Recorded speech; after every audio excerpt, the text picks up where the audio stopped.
अस्सलामुअलैकुम, आप देख रहे हैं द लास्ट स्टार। मैं हूं हमजा तारड़। मेरे साथ मौजूद हैं राना मोहम्मद अजीम साहब और इस्लामाबाद स्टूडियो से हमारे साथ मौजूद हैं साकिब बशीर साहब। नाज़रीन, मामला यह है कि 2 रोज़ हो गए पाकिस्तान पीपल्स पार्टी की जानिब से ये दावा किया गया कि आज़ाद कश्मीर के अंदर उन्होंने अक्सरियत हासिल कर ली है और आज 2 बजे तक का वक्त दिया गया था वज़ीर आज़म आज़ाद कश्मीर को कि वो मुस्ताफ़ी हो जाएं वरना अदम एतमाद आएगी। उन्होंने कहा कि मैं सामना करूंगा, तरीके अदम एतमाद भी एक आईनी प्रोसेस है, उसका मैं सामना करने के लिए बिल्कुल तैयार हूँ। जहाँ तक नून लीग की बात की जाए तो नून लीग ये कह रही है कि तरीके अदम एतमाद में तो हम आपका साथ देंगे पीपल्स पार्टी का, लेकिन हुकूमत बनाने में आपका साथ नहीं देंगे, हुकूमत को वोट नहीं देंगे और फिर हुकूमती बेंचेस में नहीं बैठेंगे। जिस वक्त तादाद पूरी आज 36 मेंबरान की बात हो रही थी कि अरकान मौजूद हैं पीपल्स पार्टी के पास, तो ताख़ीर किस चीज़ की हो रही है? क्या नून लीग लाजमी है उनके लिए कि वो हुकूमत में ही बैठे? इसके अलावा वज़ीर आला के पी सुहेल आफरीदी आज डयाला जेल मुलाकात के लिए गए, इजाज़त नहीं मिली, उनको फिर से मुलाकात नहीं करने दी गई है और वज़ीर आला के पी ने यह कहा है कि वो तौहीन अदालत की जो दरख्वास्त है अब वो दायर करेंगे। लेकिन मुलाकात हुई बानी पीटीआई से, उनकी हमशीरा उस्मा खान की मुलाकात हुई, उन्होंने भाई का पैगाम बाहर आके दिया। उन्होंने कहा कि वज़ीर आला के पी को उन्होंने पूरा मैंडेट दिया, पूरा इख्तियार दिया है कि वो अपनी टीम खुद सेलेक्ट करें, जो उनको बेहतर लगता है उसको सेलेक्ट करें और अपनी काबीना तश्कील दें। सलमान अकरम राजा साहब ने भी इसी हवाले से बात की है। मर्जी की टीम उन्होंने अब बनानी है। सवाल यह है कि क्या अब काबीना तश्कील पाएगी? क्या एक आर्जी काबीना कह लें या फिर ये कह लें कि मुख्तसर सी काबीना होगी, वो तश्कील पाएगी? इस हवाले से भी हम बात करेंगे। इसके अलावा NCCIA के अफसरान की गिरफ्तारी पर बात करेंगे। 18वीं तरमीम में तरमीम की बातें हो रही हैं, इस पर भी हम बात करेंगे। सबसे पहले वज़ीर आज़म आज़ाद कश्मीर ने कहा जी मैं सामना करूंगा। पीपल्स पार्टी 2 रोज़ से कह रही है हमारे पास अक्सरियत है। नून लीग कह रही है जी तरीके अदम एतमाद अलग चीज़ है, हुकूमत के लिए वज़ीर आज़म को वोट देना अलग चीज़ है। अब ताख़ीर क्यों हो रही है? किस चीज़ का इंतज़ार किया जा रहा है? बिस्मिल्लाहिर्रहमानिर्रहीम, अस्सलातु वस्सलामु अलैका या सय्यदी या रसूल अल्लाह, अस्सलातु वस्सलामु अलैका या सय्यदी या हबीब अल्लाह। ताजदार ख़त्मे नबूवत जिंदाबाद जिंदाबाद जिंदाबाद। गेम हो रही है। अच्छा देखें, मौजूदा वज़ीर आज़म के पीछे कोई तो खड़ा है ना। जब एक वज़ीर आज़म को पता हो कि भाई मेरे पास अक्सरियत भी नहीं रही और मेरे पास अब कुछ भी नहीं रहा, तो वो पहली तरजीह देगा कि यहाँ तो असम्बली डिसॉल्व कर देगा। हाँ जी, ठीक है, तो यहाँ फिर वो घर चला जाएगा। ठीक है, कि आए जनाब आप आके संभाल लें, आप अगर हमसे बेहतर संभाल सकते हैं तो संभाल लें। लेकिन आपको नए पुराने वज़ीर आज़म का बैकग्राउंड, उनको किस तरह लाया गया, हाँ जी, ये हमें नहीं भूलना चाहिए। कितनी बड़ी बदकिस्मती है हमारी, एक भी सियासतदान ने इस पे बात नहीं की। जी जी, एक भी तजियाकार इस पे बात करने के लिए तैयार नहीं है कि कश्मीर में इस दफ़ा के टन्योर में 4 वज़ीर आज़म बदले। हाँ जी, एक नहीं बदला, 2 नहीं बदले, 3 नहीं बदले, ये 4 वज़ीर आज़म, चौथा ये बदलने लगे। तो वहाँ के लोगों में मोहब्बत होगी या नफरत पैदा होगी? वहाँ का सियासी कारकुन जो है वो तफरीक में जाएगा या ठीक तरीके से जाएगा? गैर यकीनी की सूरत है। अब इसके बाद किसको यकीन है कि जो अब वज़ीर आज़म आएगा क्या ये रहेगा? 6 महीने तो हनीमून पीरियड होता है जी, ऐसे ही है। और 6 महीने में तो 3 महीने आप अगले जो है वो तो इलेक्शन की मूवमेंट में निकाल दें, और ये पहले जो 3 महीने हैं वो तो भी इसी झगड़े में निकल जाएंगे कि किसको क्या वजारत देनी है, किसकी कहाँ ट्रांसफ़र, किसकी कहाँ पोस्टिंग करनी है। अभी तो इसी चीज़ में निकल जाएंगे।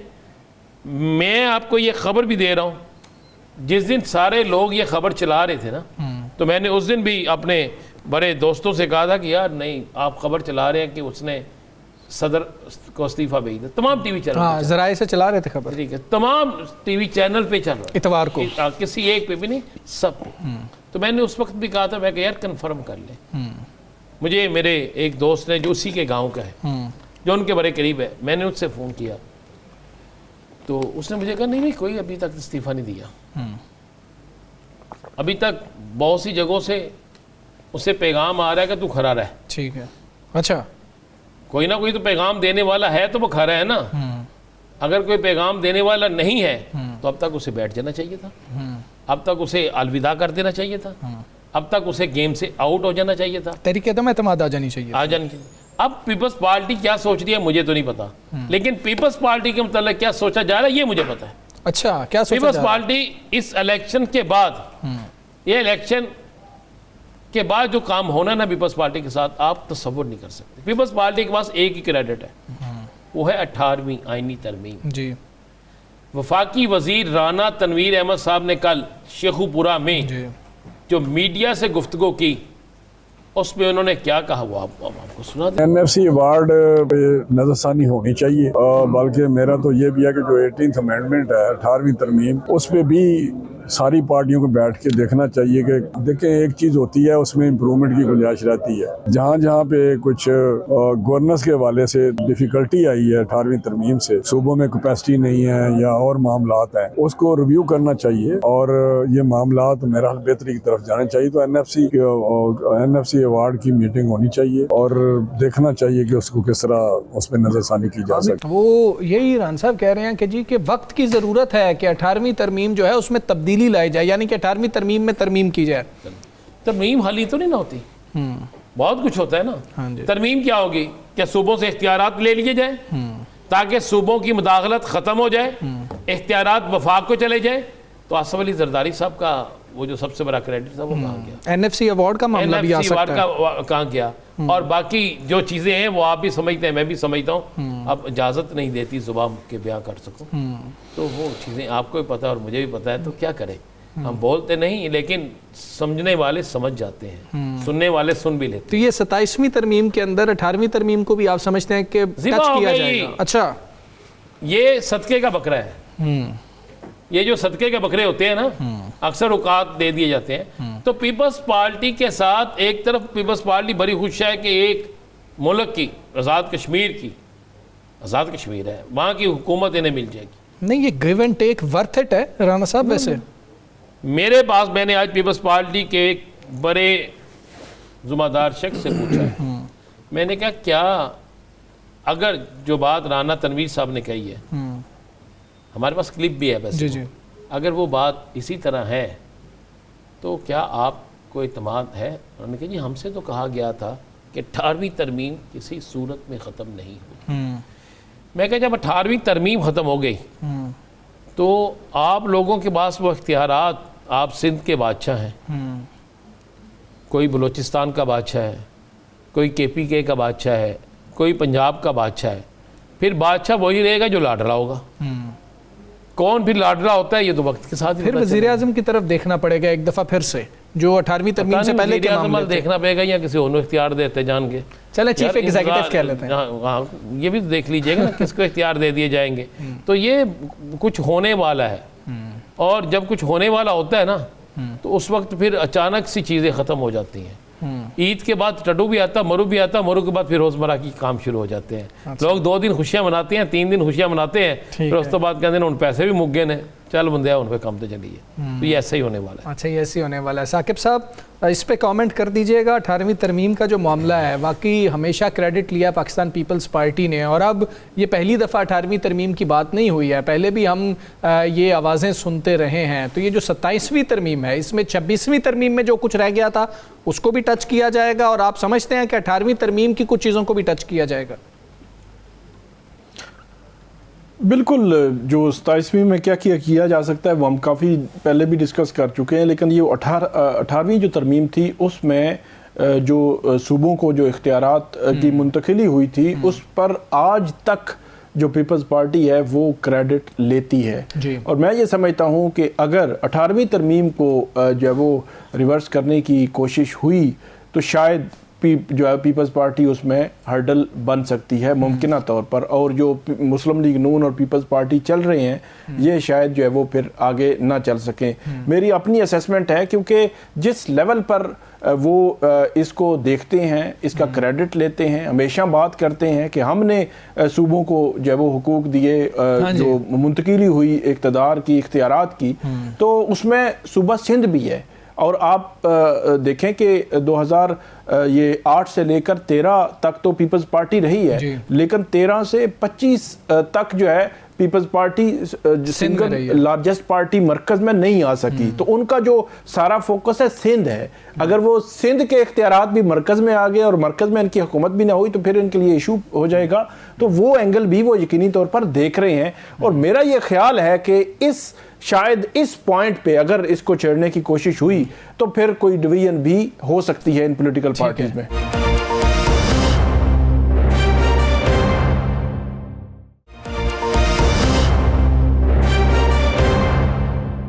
ईरान साहब, आज मुलाकात नहीं होने दी गई है, इजाज़त नहीं मिली है वज़ीर आला KP को, गए भी हैं, लेकिन उज़्मा खान साहिबा को मिली है, बाकी दोनों बहनों को भी इजाज़त नहीं मिली है, पैगाम भी अंदर से आ गया है। मामला क्या है, आप क्या समझते हैं, ये मुलाकात होगी ही नहीं? जिद है किसकी?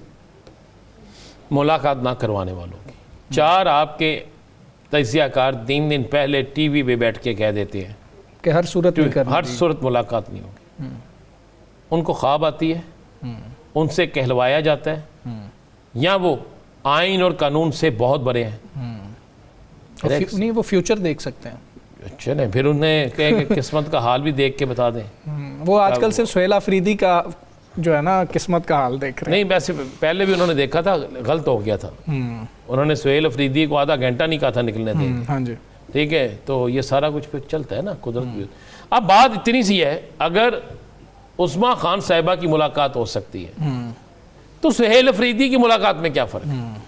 अगर उस्मा खान, वही बात खान साहब ने उस्मा खान से की तो सुहेल अफरीदी से ना वही गल करनी सी ना। उन्हें यही तो नहीं कहना सी 2 चमचे मेरे को ले जा या 2 फलान ले जा। भाई बात बड़ी सीधी सी है। आप भी कल कह रहे थे, बाकी लोग भी कह रहे थे कि जी सुहेल अफरीदी की ज़ुबान जो है वो बड़ी सख्त बोली जा रही है। हाँ, तो मुझे एक बात बड़ा सिंपल सी बता दें, जब आप उसकी मुलाकात नहीं होने दे रहे, आप उसको बनने से पहले दहशतगर्द करार दे रहे हैं, आप उसे हर चीज कह रहे हैं, तो यार अब एक्शन का रिएक्शन आ रहा है। देखें, अभी तक उसने कोई गलत नहीं किया। अमली उसने अदालत पे गया, उसने अदालत से इजाजत ली।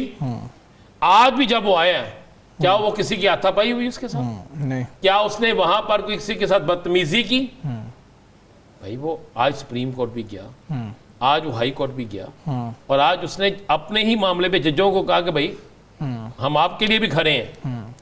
वो कहता है मैं कानून की, आइन की बालादस्ती की चाहता हूँ, या आप भी चाहती हैं, मैं भी चाहता हूँ, और इस मुल्क में रहने वाला हर शख्स चाहता है। तो रुकावट कौन है? फिर जो भी रुकावट है उसको यह करना चाहिए। इसलिए मैं कह रहा हूँ, हमें इस मुल्क में अमन चाहिए। अफगानिस्तान हमारे खिलाफ है, हमने अफगानिस्तान को शिकस्त देनी है, हमने भारत को शिकस्त देनी है, हमने हर उस कुव्वत को शिकस्त देनी है जो पाकिस्तान के खिलाफ काम कर रही है। ठीक है, तो उसके लिए करने दें यार। एक सुहेल अफरीदी की मुलाकात करवा देते तो आज इनकी बल्ले बल्ले हो जाती। सुहेल अफरीदी की मुलाकात ना करवाना एक चीज साबित करता है कि ये एक जिद है। देखिए, अगर सुहेल अफरीदी साहब से आके कोर कमांडर साहब मिल सकते हैं, जिसका वो इकरार भी कर रहे हैं, तो फिर बाकी क्या बात रहेगी? ठीक है। साकिब साहब, मुलाकात तो नहीं होने दी जा रही है, लेकिन सुहेल अफरीदी की नाअहली की दरख्वास्त भी सामने आई है। आपने वो देखी है? उसके ग्राउंड्स जो हैं वो आप क्या समझते हैं कि मजबूत हैं, कमज़ोर हैं, और सुहेल अफरीदी के लिए आप समझ रहे हैं कि आगे मज़ीद मुश्किलात सामने आ सकती हैं, पैदा हो सकती हैं? अच्छा, ये जब भी कोई इस किस्म के ओहदे पे आता है, हमने देखा अली अमीन गन्नापुर जब वज़ीर आला थे तो उस वक्त उनके लिए भी आए रोज़ वारंट गिरफ्तारी, आए रोज़ मुकदमात की समातों में वो पेश हो रहे होते थे। तो अब क्योंकि जो सुहेल खान अफरीदी हैं वो पहले तो इस तरह लेम लाइन पर नहीं थे, इनके खिलाफ मुकदमात भी उस तरह नहीं थे, तो अब वो सिलसिला जो है वो शुरू होने जा रहा है। तो उनके खिलाफ पहली दरख्वास्त इलेक्शन कमीशन में दायर हुई है, जी उनको नाअहल कर दें। अच्छा, नाअहल क्यों कर दें? उसमें यह लिखा गया है कि 29 अक्टूबर को वो जा रहे हैं एक ILF का पेशावर जो हाई कोर्ट है वहाँ पे बार में, वहाँ पे कोई फंक्शन हो रहा है, तो वो उस तकरीब में जा रहे हैं। तो क्योंकि 1 नवंबर को बार काउंसिल्स के इलेक्शन है मुल्क भर में, इस तरह KP बार काउंसिल के भी इलेक्शन है, तो ये कहते हैं कि मैं कैंडिडेट हूँ, ये वकील साहब कह रहे हैं, तो अगर ये जाएंगे तो हमारे जो हुकूक हैं वो मुतासिर होंगे कि क्योंकि ये ILF को सपोर्ट करेंगे, और ये वज़ीर आला सिर्फ खैबर पख्तूनख्वा के वज़ीर आला है, ILF के नहीं है, सिर्फ PTI के वज़ीर आला नहीं है। तो इसलिए उन्होंने कहा है कि एक तो इलेक्शन कमीशन को इनको 29 अक्टूबर को वहाँ जाने से रोकें, क्योंकि 1 नवंबर को इलेक्शन है, 1 नवंबर के बाद ये जाएँ। ये एक आप ये कह सकते हैं कि वो 3-4 दिन वो निकलवाना चाह रहे हैं कि किसी तरह निकल जाए। इससे ज़्यादा मेरे ख्याल में इस जो पटिशन है इसमें कुछ ज़्यादा नहीं है, क्योंकि अभी इन्होंने जाना है, उस जाने से रोकने के लिए ये दरख्वास्त है। गए नहीं है कि उन्होंने कोई बार काउंसिल्स के अनाउंस कर दी है स्पोर्ट और इस तरह का जो है वो उनके हुकूक मुतासर हो सकते हैं। कुछ खास ग्राउंड नहीं है। मुल्क का वज़ीर कानून जो है जी वो पैनल तश्कील दे देता है, ठीक है, उनके नाम से ग्रुप इलेक्शन लड़ता है, उनके वो खुद वोट भी कास्ट करते हैं, वो उनका पूरा ग्रुप वोट भी कास्ट करता है, उस पर तो कभी किसी तरफ से एक्शन नहीं हुआ। ठीक है, ये भी अभी राना साहब दरख्वास्त है, देखते हैं इलेक्शन कमीशन इस हवाले से क्या करता है। एक अहम चीज़ राना साहब हुई है, ये साइबर क्राइम कंट्रोल करने के लिए जो स्पेशल इदारा बनाया गया था NCCIA, इसी में ही करप्शन हो रही है, इसी के स्कैंडल ही सामने आ रहे हैं, अफसरान गिरफ्तार हो गए हैं, रिमांड भी हो गया है। ये पूरा हुआ क्या? डक्की भाई की स्टोरी हमने पहले भी की थी, उसी हवाले से चीज़ आ रहा है कि जी 90 लाख रुपए की रिश्वत ली गई है उनकी जो वाइफ है अरूप जतोई उनसे। देखें, इसमें दो चीज़ें तो है ना, हम बात करें तो 1 मिनट से पहले पीका एक्ट लग जाता है। इसका मतलब है कि ये सिस्टम ही खराब था ना। फिर उस एप्लीकेशन में जो FIR है, अगर आप उस FIR को देखें तो उस FIR में, ये मेरे पास FIR है, ठीक है, इस FIR में वो वाज़े तौर पे कह रहे हैं कि कायदा ऊपर तक पैसे जाते हैं। वो ये नहीं कह रहे कि सिर्फ इन्हीं लोगों तक पैसे जाते हैं, उसमें वो कायदा वो कह रहे हैं कि ऊपर तक पैसे जाते हैं। और उसमें कह रहे हैं, उसमें उन्होंने बताया कि शुएब रियाज जो है उसने अपने फ्रंटमैन सलमान अजीज के लिए कोट अब्दुल मालिक मोटरवे टोल प्लाजा जिला शेखुपुरा दरखास्त ज़ियाउर रहमान और अब्दुल्ला की मौजूदगी में अगस्त 2025 में वसूल किए, जबकि रकम मबलिक 30 लाख रुपया वसूलते 3 अदद चेक मालियती 10 लाख रुपया फ़ी चेक शहबाज फ्रंटमैन शुएब रियाज वसूल किए। उसमें सारी चीज़ें लिखने के बाद वो लिखते हैं इसी FIR में, ये मैं FIR के मुताबिक कह रहा हूं, वो कह रहे हैं कि माहाना की बुनियाद पर रकूम इकट्ठी करके 50% खुद रखते, जबकि 50% आला अफसरान को फीसद जो है उनको बेचते। बजरिया डिप्टी डायरेक्टर अपनी पोस्टिंग बचाने और गैर कानूनी कामों में पुष्टपनाही देने के लिए रकम पहुंचा रहे थे। अच्छा, ये वो FIR में लिख रहे हैं। और इसमें मुझे एक सिंपल सी बात है, बहुत बड़ा काम किया इन्होंने, हमने भी इस पर बड़ी अप्रिशिएट किया कि बिल्कुल बड़ा अच्छा काम किया, और भी बड़े बड़े यूट्यूबर जो थे उनका भी काम। अब अरूप जतोई ने जो इल्ज़ाम लगाया और उसने जो कहा, देखें ये गिरफ्तार तो आज से काफ़ी अर्सा है, और मैं अप्रिशिएट करता हूँ उस एजेंसी को जिस हसास दारे ने इन्हें गिरफ्तार किया, अपनी काली भेड़ें जो सिस्टम में उनको पकड़ा, उनको गिरफ्तार किया और गिरफ्तार करने के बाद उनको बेनकाब किया। और ये सिस्टम में ऐसी बेरों को बेनकाब होना चाहिए, जरूरी है। ये इसलिए बेनकाब होना चाहिए कि पता चले कि कौन क्या करता था। मुझे तो अब उन लोगों के बयान सुन के हैरानगी होती है कि वो क्या क्या बयान देते थे, वो क्या क्या मेरे सहाफियों के खिलाफ बातें करते थे। वो एक सहाफी बोलता भी नहीं, उतना बोला भी नहीं होता था, पता लगता था जनाब इस पे पीका एक्ट लग गया। क्योंकि रान साहब ये चीज़ें चल रही थी ना कि इनको सहाफियों को भी इतना खामोश करा दिया जाए कि जिस वक्त हमारी स्टोरी को इनके पास लेके जाए तो ये उस स्टोरी को भी ना दें। ये इस चक्कर में थे और अपना जो है वहां से जेबें गर्म कर रहे थे। ये स्क्रीन पे आप देखें, ये जो FIR है, पूरी FIR में ये हमारे मुंह के अल्फाज नहीं है, ये FIR के अल्फाज हैं जिसमें वो कह रहे हैं कि आला हकाम तक ये पैसे पहुंचाते थे। इसी पे रिमांड में गए हैं, इसी पे भी। अब आला हकाम तक जिन तक ये पैसे पहुंचते थे उनमें से भी सुना है कुछ लोग तब्दील हो गए हैं। और अब बात ये है बड़ी, ये एक ऐसा अदारा था जिसके मतलब कहा जाता था कि अगर कोई मारवाए अदालत कत्ल हो जाएगा तो उसकी इन्वेस्टिगेशन भी आ जाएगी। और उसके बाद आप देखें कि बिजली चोरी का जो था उसकी भी FIR इनके बाद जाती थी। और आपको एक मजे वाली बात बताऊं, ये मैं आपको हकीकत बता रहा हूं, मैं आपको इलाका गिना रहा हूं, कोट अब्दुल मालिक लाहौर में डिफेंस एरिया हसास इलाके हैं ये, वो कोट अब्दुल मालिक कौन सा इलाका है, इकबाल टाउन, वादर रोड में फुटेजें इस TV प्रोग्राम में दिखा सकता हूं, जहां पर रोजाना की बुनियाद पर करोड़ों रुपए का टेलीफोन करके हैक करते हैं, फिर पैसे खींचते हैं, फिर किस तरीके से बैंक खाली कराते हैं, पाकिस्तान से बैठकर सऊदी अरब, पाकिस्तान से बैठकर ये जो है अपना दुबई, पाकिस्तान से बैठकर दूसरे मुमालिक, मैं आपको लोगों का देता हूँ, उनको पकड़ा क्यों नहीं जाता था? मैंने एक अफसर से बात की, मैंने कहा यार इनको क्यों नहीं पकड़ते? क्योंकि मेरे खुद पैसे हैक हुए थे। मैंने कहा मैंने निशानदेही करके फला जगह तक पहुंचा दिया उन्हें। मैंने कहा फला टाइम वहां पे जाइएगा, आपको सारे मिल जाएंगे। मैंने 4 अड्डे बताए, आज के दिन तक वहां पे कार्रवाई नहीं हुई। अब इस FIR के बाद पता चला कि हर गैर, इसमें यह भी लिखा हुआ है, इसी FIR में लिखा हुआ है कि इधर बाकी भी जो मामला थे दीगर, उस पर भी यही करते थे। अच्छा, डिग्गी भाई ने किया जुर्म, बिल्कुल किया जुर्म। आप उसके अकाउंट से पैसे निकाल के अपने अकाउंट में किस तरह डाल सकते हैं? और इनकी दीदा दलेरी देखे चेक ले रहे हैं राणा साहब, और फ्रंट मैन रखे हुए, फ्रंट मैन रखे हुए हैं और चेक के थ्रू जो है वो पैसे जा रहे हैं। आप दीदा दलेरी चेक करें कि हमें कौन पकड़ेगा। सुनने में आया है, बड़े अहम जराए कहते हैं कि इन्हें ये टिप दी गई थी कि ये लोगों के सबूत आ गए, आप एक अदारा हैं, आप इनको पकड़ें। ऐसी कार्रवाई की जाए कि ये बाकी सब लोग जो हैं जिनके हाथ में ये अमानत है, उनके हाथ में ये सब कहें कि एसेट्स हैं मुल्क के, जो वो इस्तेमाल कर रहे होते हैं, वो अपनी ज़ात के लिए इस्तेमाल ना कर रहे हो, अपनी मंथलियाँ ना लगा रहे हो। हम ब्रेक लेंगे, ब्रेक के बाद वापस आएंगे। स्टे विद अस।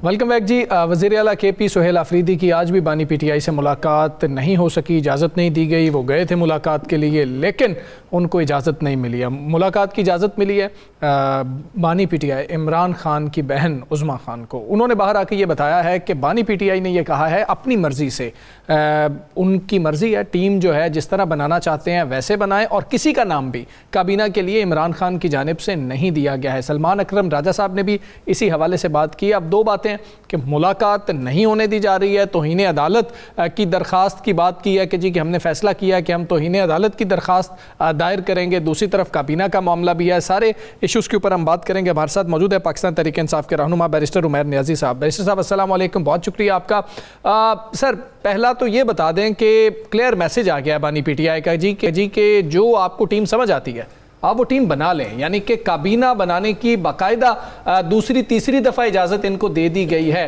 पहले तो ये बता दें कि अब ये उम्मीद रखी जा सकती है कि काबीना बना देंगे सुहेल आफरीदी, या आपको लग रहा है कि वो इंतज़ार ही करेंगे और वो मुलाकात के बगैर नहीं बनाएंगे? बिस्मिल्लाहिर्रहमानिर्रहीम। देखें, मुलाकात तो एक ज़रूरी अमल है और मैं समझता हूँ कि हर किसी को अपने लीडर से मुलाकात का हक़ होना चाहिए। जिस तरह पास में नवाज शरीफ साहब के साथ ना सिर्फ उनकी पार्टी के लीडरान मिलते थे बल्कि दूसरी जमातों के रहनुमा भी मिल चुके हैं। तो इमरान खान साहब पे ऐसी कतगन लगाना बिल्कुल आइन के मुनाफी हैं। क्या इमरान खान को राइट टू लाइफ क्या गारंटी नहीं करता कॉन्स्टिट्यूशन, और 3 मेंबर बेंच का एक फ़ैसला ऑलरेडी मौजूद है जो मुलाकातें की इजाज़त देता है। सुहेल आफरीदी ने तो खाली एक एहतियात से काम लिया इस सारे मामले में। हालांकि ट्वीट इससे पहले भी आ चुका था, इमरान खान का पूरा कॉन्फिडेंस था और इमरान खान साहब ने पूरी इजाज़त दी हुई थी। तो अब क्योंकि एक दोबारा से आ गया है, इंशाल्लाह ताला वो अपने लिहाज से कैबिनेट भी तश्कील देंगे, मगर अब देखते हैं कि पूरी कैबिनेट तश्कील देते हैं या वो एक लिमिटेड सी कैबिनेट बनाएंगे और इमरान खान से मुलाकात का वेट करेंगे। अच्छा नैयर साहब, ये क्या वजह है, कहते थे इमरान खान का सियासी बयान बाहर ना आए, उस्मा खान साहिबा मिल के आई, जो पैगाम था वो बाहर दे दिया गया। अगर मुलाकात उस्मा खान साहिबा की हो सकती है, पैगाम अगर उनके ज़रिए आ सकता है, तो सुहेल अफरीदी साहब क्या कुछ ज़िद है, क्या वजूहात है? वज़ीर आला भी हैं और बाकायदा जमहूरी तरीके से वज़ीर आला है, कोई पर्ची या किसी और तरीके से नहीं है। अच्छा, बिल्कुल ठीक है बात, मगर देखें बात है कि ज़ाती मुलाकात में कोई कदगन तो नहीं है। आप बिल्कुल ठीक कह रहे हैं, उज़्मा खान साहब जो पैगाम देंगी वो क्रेडिबल पैगाम होगा, मगर देखें at the end of the day political लोगों का एक और किस्म का तजर्बा होता है, और तरह के मामलात होते हैं। मैसेज लाना एक और बात है, मगर डिस्कशन करके किसी अफरीदी की बोला मैं आप शायद दूसरी तरफ लेंगे, मैं कह रहा हूँ अगर उज़्मा खान को मिलने दे रहे हैं तो सुहेल अफरीदी किस बात की ज़िद है, उसको क्यों नहीं मिलने देते? हाँ, ये अच्छा ये देखें ना, अब ये तो देखें, यह तो ये लगता है कि नून लीग से बियॉन्ड का मामला है, इनसे बाला मामला है, या ये सिस्टम की एक इस वक्त ज़िद बन चुकी है कि जिन्होंने शुरू में सुहेल आफरीदी का रास्ता रोकने की कोशिश की, फिर बाद में किसी नागुज़ीर वजूहात की बिना पे पीछे हटना पड़ा।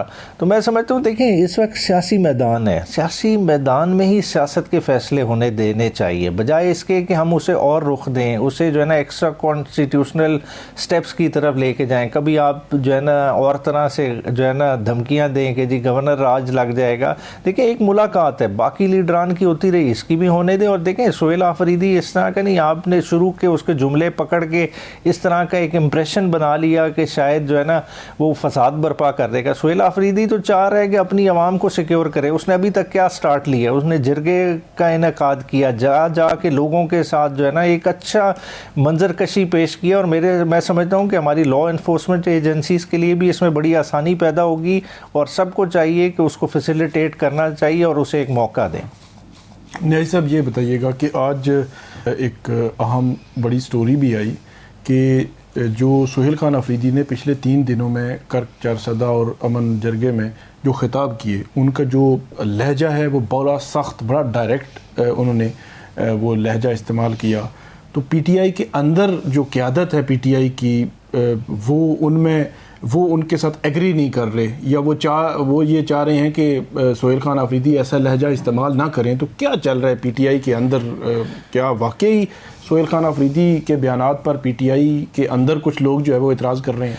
देखिए जलसे की तकारीर का लहजा हमेशा सख्त होता है, या उसमें आप कह सकते हैं एक स्पाइस ज़्यादा होती है, एक नेचुरल अमल है। अगर आप पास में अली अमीन साहब की तकारीर उठा के देख लें, वो कोई इससे कम नहीं थी, या हम उसको कम नहीं रेट कर सकते। देखिए एज सीएम एक बहुत बड़ी रिस्पॉन्सिबिलिटी है, सिर्फ सूबे की रिस्पॉन्सिबिलिटी नहीं है, वफाक से साथ इंटरेक्ट करना है, साथ उन पे इमरान खान की एक भारी जिम्मेदारी आयद है। तो ये सारे मामलात का उन्हें भी बखूबी अंदाज़ा है, और मैं समझता हूँ कि किसी को उससे परेशान नहीं होना चाहिए। जब चीज़ें अनफोल्ड होंगी, इसमें ओवरऑल सबके लिए बेहतरी का रास्ता निकलेगा। अच्छा ठीक है बेशर साहब, ये भी बताइएगा कि हमने आमतौर पर देखा है कि वज़ीर आज़म भी 4-5 कलमदान अपने पास रख लेते हैं, वज़ीर आला भी कुछ इंपॉर्टेंट चीज़ें जो हैं जो उनको लगता है वो अपने पास रख लेते हैं। तो इस वक्त कानूनी तौर पर अगर एक वज़ीर आला तमाम कलमदान अपने पास रख लेता है, तो क्या ये दुरुस्त है? इस तरह से काबीना चल सकती है? कानूनी तौर पे आपसे मैं पूछ रहा हूँ, क्योंकि हमने देखा है एक वज़ीर आज़म है, उसने 4-5 वजारतें या कलमदान अपने पास ही रखे होते हैं। देखिए वो वजारत की हद तक तो बिल्कुल ठीक है, सब मामलात चला सकते हैं, रख सकते हैं, मगर देखिए एक कलेक्टिव रिस्पॉन्सिबिलिटी का कॉन्सेप्ट है। मुस्तफ़ा इम्पैक्ट्स का केस, कैबिनेट का एक कॉन्सेप्ट आपके आइन के अंदर मौजूद है, उस चीज़ को तो नहीं बाईपास किया जा सकता। वज़ीर आज़म तमाम अपने, वज़ीर आला तमाम पोर्टफोलियोज़ अपने पास रख ले तो कैबिनेट किधर जाएगी? मतलब वो एक लकूना रहेगा। और मैं समझो मतलब आइन में ये तो नहीं कोई शर्त लिखी हुई कि महीने के अंदर अंदर आपने कैबिनेट तश्कील देनी है। डे टू डे अफेयर्स तो वज़ीर आला चला सकता है, और आपने देखा बहुत सारे नोटिफिकेशंस भी किए वज़ीर आला ने, ट्रांसफ़र पोस्टिंग पे बैन लगाया, इस तरह की चीज़ें कर सकता है। मगर जहाँ पॉलिसी डिसीजन लेना पड़ेगा तो उसमें कलेक्टिव मशावरत की ज़रूरत है। तो मतलब एक से ज़्यादा लोगों का वजूद होना ज़रूरी है। अच्छा ये साहब जो सवाल पूछा था आकिब साहब ने, उसकी तरफ मैं आना चाह रहा हूँ। क्या आप तो कोर कमेटी में भी बैठते होंगे, मीटिंग्स में बैठते होंगे, क्या मीटिंग्स के अंदर सुहेल अफरीदी की तकारीर के ख़िलाफ़ बात होती है? कुछ लोग नाराज़ हैं, या ये सिर्फ अफवाहें हैं?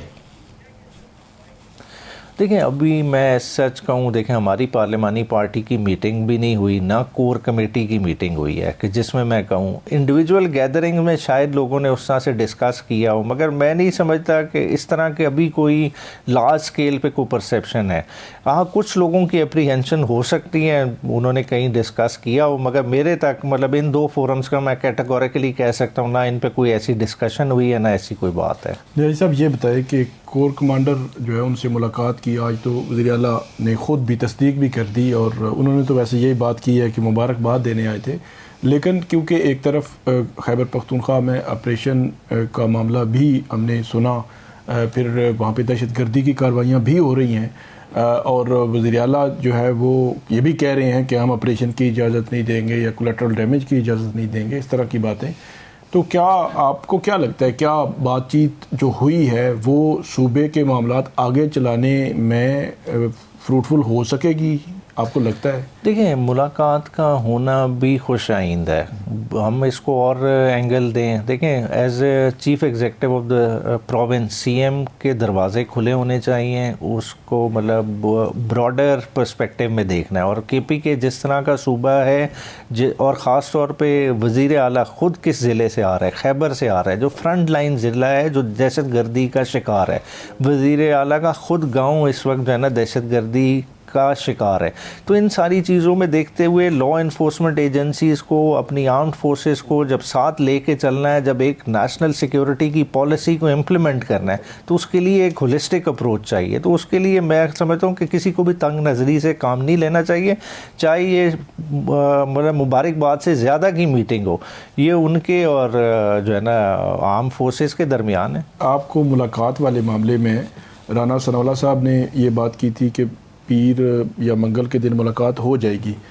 इससे पहले भी हम ख्वाजा आसिफ साहब ने भी किसी को कहा था कि आप जाएं, मुलाकात हो जाएगी, नहीं हुई। फिर जब वो तारिक फजल चौधरी साहब ने कहा, फिर भी नहीं हुई। अब राना सनाउल्लाह साहब का एक बयान भी आया, फिर भी मुलाकात नहीं हुई। तो ये मुलाकात वाला मामला कहाँ तक जाएगा, कहाँ लेकर जाएंगे? ये मुलाकात तो नहीं हो रही आपकी? नहीं, मंगल गुजर गया ना। तो इससे एक चीज़ साबित होती है कि इमरान खान की सियासी मुलाकातें सियासतदानों के पे ग्रेड से ऊपर की बात है। तो जो इमरान खान बार बार अडियाला का जिक्र करते हैं, तो वो इमरान खान के फिर वर्शन की हकीकत साबित हो रही है ना कि मुलाकातें नहीं कराई जा रही। पीटीआई वालों ने हमारे पास तो खबर है उस मुलाकात के हवाले से, पीटीआई के हलकों में क्या खबर है, ये मुलाकात क्यों हुई है, आप लोग क्या परसीव कर रहे हैं?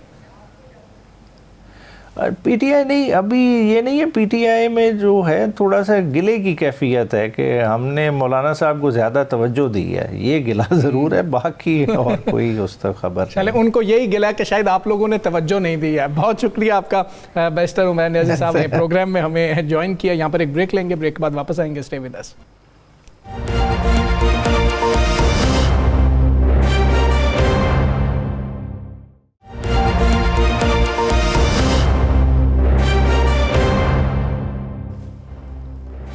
वेलकम बैक जी। ऑपोजिशन लीडर कौमी असम्बली का मामला है और यही बात हो रही है कि बिलावल भुट्टो साहब मौलाना फजलुर रहमान साहब के पास जो गए हैं, उनसे मुलाकात की है, तो उसके पीछे जो मेन रीज़न थी वो ऑपोजिशन लीडर कौमी असम्बली का मामला ही है। लेकिन JUIFA की जानिब से इस बात को एडमिट नहीं किया जा रहा कि कोई एजेंडा नहीं था।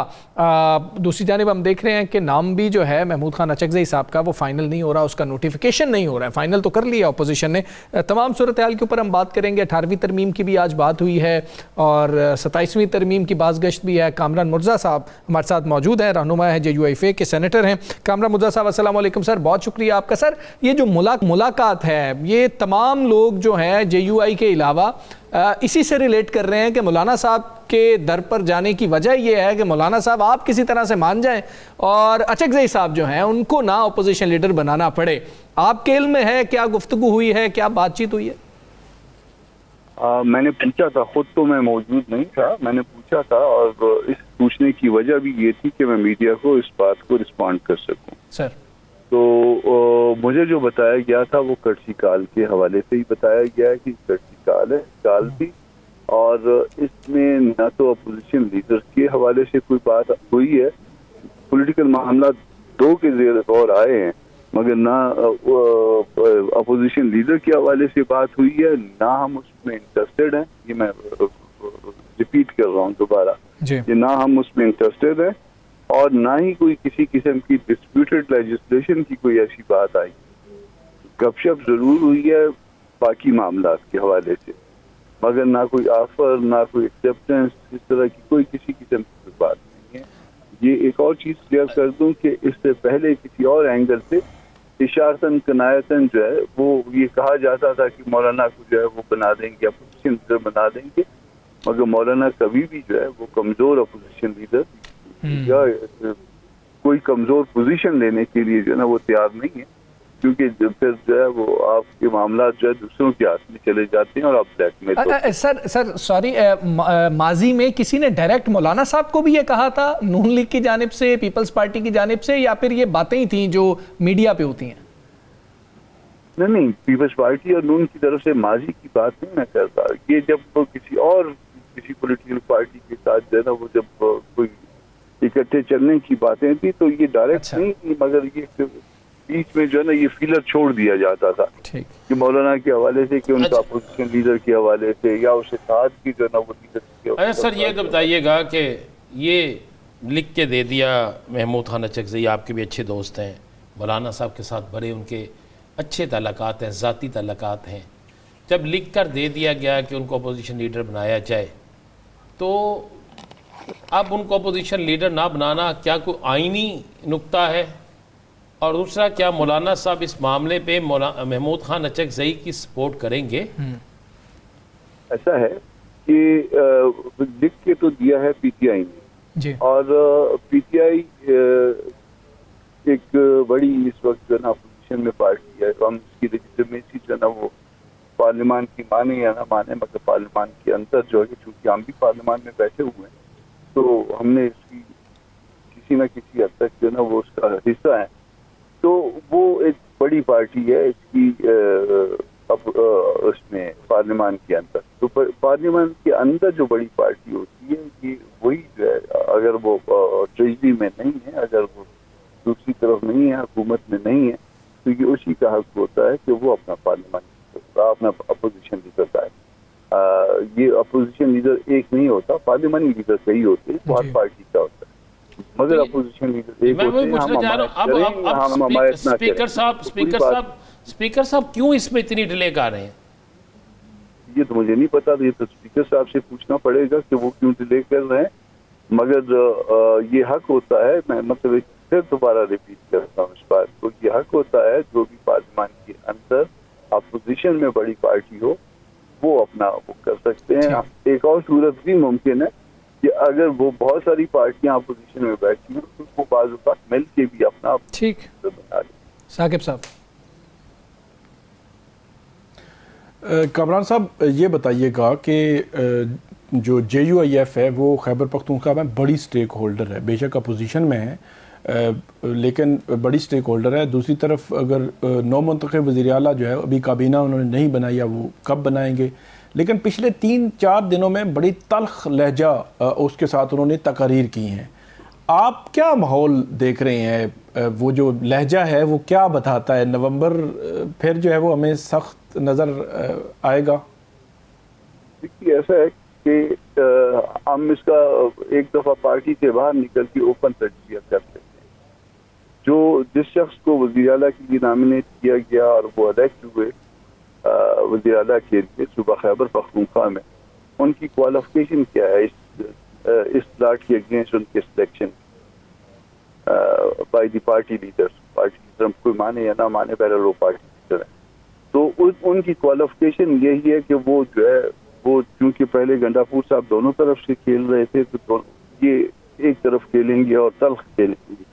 तो अब ये अपनी क्वालिफिकेशन जो है ना, जो जिस वजह से ये बनाए गए हैं उसको प्रूव कर रहे हैं, मगर इसका नतीजा जो है वो कोई अच्छा नहीं निकलेगा। वो पार्टी के लिए भी ख़राब हो जाएगा, वो उनके अपने लिए भी ख़राब हो जाएगा, और ये मेरा ख्याल है एक पॉलिटिकल वर्कर के तौर पे कह रहा हूँ कि अल्टीमेटली ये PTI को जो है नुकसान देगी ये बात। इसी तरह से जिस तरह से उन्होंने वो असेंबलियों से निकलने का फैसला किया और उसके बाद उनको नुकसान हुआ। बाज़ जगहों पे मामला सेटल हो सकते थे, किसी न किसी तरह से वो सेटलमेंट से जो है ना वो नहीं आए। अब यहाँ पे उनकी आईनी जिम्मेदारियाँ कुछ और हैं, मगर वो अपनी क्वालिफिकेशन को प्रूव करने पे तुले हुए हैं।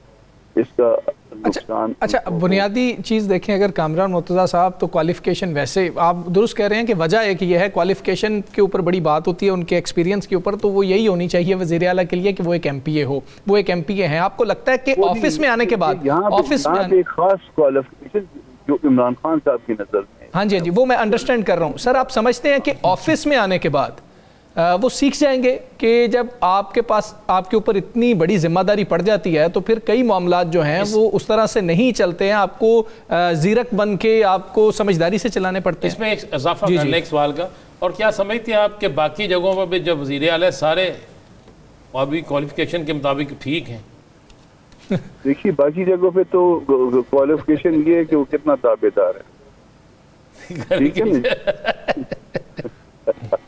ठीक ठीक। यहाँ अभी उसके साथ जो है ना इसका उलट ले सही। हमने आज आपसे क्वालिफिकेशन आज की क्वालिफिकेशन यही है कि आप कितने ताबेदार हो, कितने चीजें पे। अच्छा सर, उसमें बता दें, आप समझते हैं कि जब आपको एक बड़ी जिम्मेदारी मिलती है उसके बाद चीज़ें बेहतर हो जाती हैं? अली अमीन गंडापुर साहब भी बड़ी सख्त बातें करते थे, वजारत आला मिली है तो उसके बाद वो थोड़े से नरम हो गए थे। नहीं नहीं ऐसा नहीं, वो पहले से जो है ना वो राब्तों में थे। अच्छा। हाँ वो पहले से राब्तों में थे और बाज़ निजी जगहों पे रिपोर्टेडली, मैं गलत भी हो सकता हूँ, रिपोर्टेडली जो है ना वो ये कहा करते थे कि ये मेरा अपना कमाल है। अच्छा, वो ये उन्होंने बिलीव करवाया हुआ था कि मैं चूंकि राब्तों में हूँ और मैं आपके लिए रास्ता निकाल सकता हूँ, वो पार्टी लीडर को उन्होंने बिलीव करवाया हुआ था। वो मगर नहीं निकल पाया या नहीं निकाल पाए। अगर आप किसी के साथ खेलते हैं तो मुमकिन है कोई आपके साथ भी खेल रहा हो। बिल्कुल ठीक है। आपको ये लगता है कि वो और मामला था, ये थोड़ा सा और मामला। कामरान मुर्तज़ा साहब बहुत शुक्रिया आपका, प्रोग्राम का वक्त खत्म हो गया। मुझे साहब को, साकिब बशीर साहब को इजाज़त दीजिए। अल्लाह हाफ़िज़।